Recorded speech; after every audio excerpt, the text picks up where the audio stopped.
Hey, this is Lenny Williams, and my new song is called Say So. And you're watching my Steve Harvey Ask Anything chat. And I'd like to say thank you to Steve and iHeart Radio for having me on this morning. My eyes are a little tight this morning, so I got my glasses on, but we might take them off a little later. Let's get to these questions. All right, Jerry from Queens, New York. How are you holding up during the pandemic? Look at me, Jerry. I'm all fly. You got my stunners on and everything, my sweater. No, but see, that's the problem. A lot of folks look good, look like there's nothing wrong with them, but they're asymptomatic. They have the virus, so you have to be really, really careful and follow all the rules and regulations. But to answer your question, I'm doing fine. Drianne from Muncie, Indiana. Lenny, what motivates you to write your music? Well, I watch people, and that's where I get most of my songs. For instance, one time my band and we were in a small club, and we took a break, and we were walking past this table of gorgeous women on our way to the dressing room. And one of the guys in the band started hollering at the women, hey, what's going on? And one of the girls took offense and she says, don't talk to her that way, that's my mama. And he said, oh, I'm sorry, I didn't know it was your mama. So we go to the dressing room, we was like, wow, we were discussing, it's like mama had the shortest dress on, she had the most tats, the low cut, she was lower cut than anybody else, she was on the pole. And we was like, I said, I'm gonna write me a song called I'm Sorry I Didn't Know It Was Your Mama. So that's how we do it. Gregory from Waterbury, Connecticut. He says, Lenny, what was the extent of your personal drug use when you were in the Tower of Power? As I believe you left because the drug use in the band was too much for you to take. And it's ironic you replaced Rick Stevens because his drug was too much for the band to take. I really hope you answered this question truthfully. Okay, so let's start with Rick Stevens. I don't really believe that the band let Rick go because of his drug use. Because if I'm not mistaken, Rick's drug use of choice was heroin.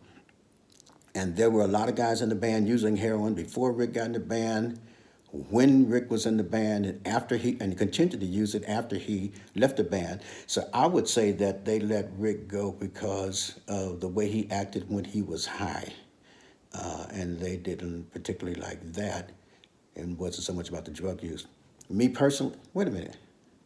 Gregory, are you part of the FBI, the DEA? Are you a narc answering me these questions about my personal drug use? Well, come on, I'm just joking with you, Greg. I never used heroin. I never smoked crack. I never took pills. I never drank. I did smoke weed when I was younger. I don't smoke it now because I'm trying to preserve my voice as my voice is getting older. But sometimes I like to smell it though. Yeah, yeah, yeah. I ain't leaving the room when they light up. Diana from Chicago, Illinois. Will there be any special guest on your album? Well, I do have Jeannie Tracy on my album. We're singing a song together, and Jeannie Tracy was in the Weather Girls, and she also sang with Sylvester. And I have my sons, two of my sons, well, my only two sons on the album. I'm really, really excited about that. Yasmin from Tampa, Florida. She says she has so many questions to ask me about my career, but she'll just keep it to one. And the question is, are you a tower of power? Well, Yasmin, I usually like to let people define me and my status, but since you ask, I'll just go ahead and say yes, I am a tower of power. Nellie from Atlanta, Georgia, being Mr. Sexy Man. Me? Sexy Man? All right. How have you kept yourself looking so great and not looking your age at all? Well, thank you for that compliment, Nellie. I really, really appreciate that. I just do, I get up, eat oatmeal, try to eat a lot of salads, take me a walk every day, do a few little push-ups. But you know what, Nellie, what I need to figure out is how I can not feel my age. Well, when I get that down, oh boy, I'll be a bad, shut your mouth. Tanya from Indianapolis, Indiana. My thoughts when she says the 80s, touring, vinyl to cassette, and CD to digital.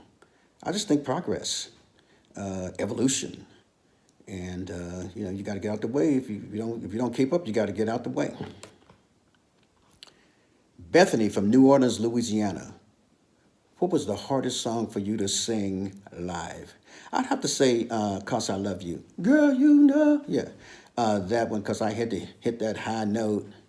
Uh, Love you. Yeah, I had to go way up there and get that. And, and that song is really emotional. So the emotion that's needed to sing that song and the fact that I had to hit that high note. But I've been doing it for a whole bunch of years. Melanie from Cincinnati, Ohio. How did the whole process begin for you to want to keep releasing new music? And do you feel that you deserve a break after all of these years? Well, for me to release some new music, the process started. I ran into this guy named Levi Caesar, who was the guitar player in Prince's New Power Generation band. He played with Prince for about 13 years, and I ran into him. I was liking his style, and he just kind of motivated me, and so I decided, well, I'm going to work on some new music. And as far as needing a break, trust me, this business will give you a break when you don't even want it, So, no, I mean, I'm going to take a vacation. I'll take a week, maybe 2 weeks, but a break, I'm never initiating a break. I'm always going to be busy doing my thing when it comes to the music business. Donna from Louisville, Kentucky. They say when you say Louisville, they know you're not from there. If you say Louisville. So Donna from Louisville. What was it like to be on Fantasy Records with CCR? That's Creedence Clearwater Revival. And who signed me there? And how big was CCR at the time? Well, a guy by the name of Ray Shanklin signed me, and of course, Saul Zaentz, who was the owner of the company, had to agree to that. When I started at Fantasy, John Fogerty, who was the lead singer and the songwriter for Creedence Clearwater, along with his brother Tom, Doug, and Stu, they were just regular dudes. John was actually working in the stockroom at Fantasy, and he had a little hoopty like me catching the bus, and then he started writing. He got that guitar and started writing those fabulous songs. And the next thing I knew, they filled up the whole Oakland Auditorium. That's where the Warriors played basketball.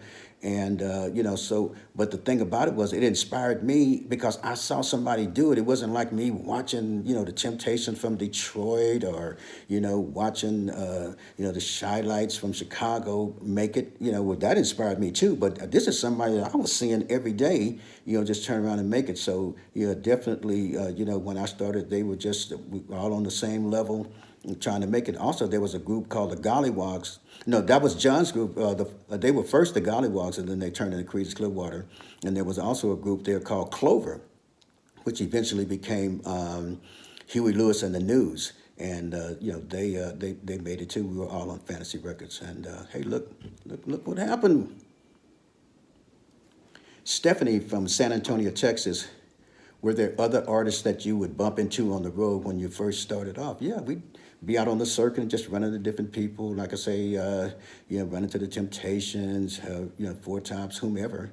And, it was always exciting to just run into people and just talk and see that everybody was kind of like, just trying to do their thing and make it and make their mark. Nellie from Detroit, Michigan. She said, your songs have been sampled by so many artists. Any highlights for you?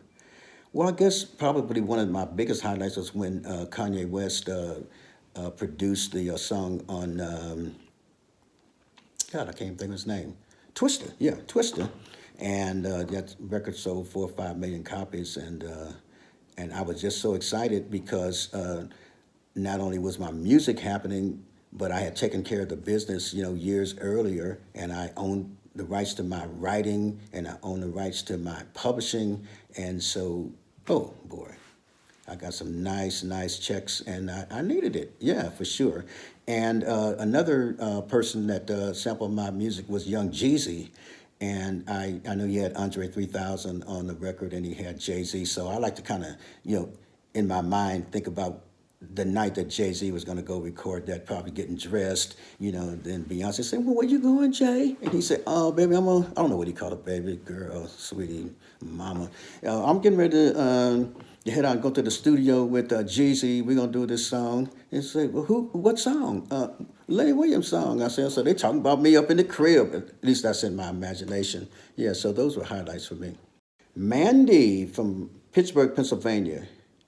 If you were on a lip sync battle with another male singer, who would you go against and what song would you choose? Well, number one, I don't know who I would go against, but I'd try to pick somebody that couldn't sing good, that's for sure. Make sure I win, stack the cards in my favor, and probably sing Summertime by Billy Stewart. Summertime. Chelsea from Tulsa, Oklahoma. What was the first concert you went to and you went to see when you were growing up? I think I snuck in and saw Bobby Blue Bland. And I saw this lady climb up this 6-foot stage trying to get to Bobby Blue Bland. And she was like in her 40s, between 40 and 50.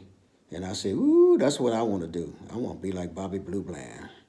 Yes, yes, yeah. And I want to thank everybody for watching my exclusive Steve Harvey Morning Show, Ask Anything. And my new single is called Say So. And I especially want to say thanks to Steve for having me on this morning. I appreciate you, Mr. Steve Harvey.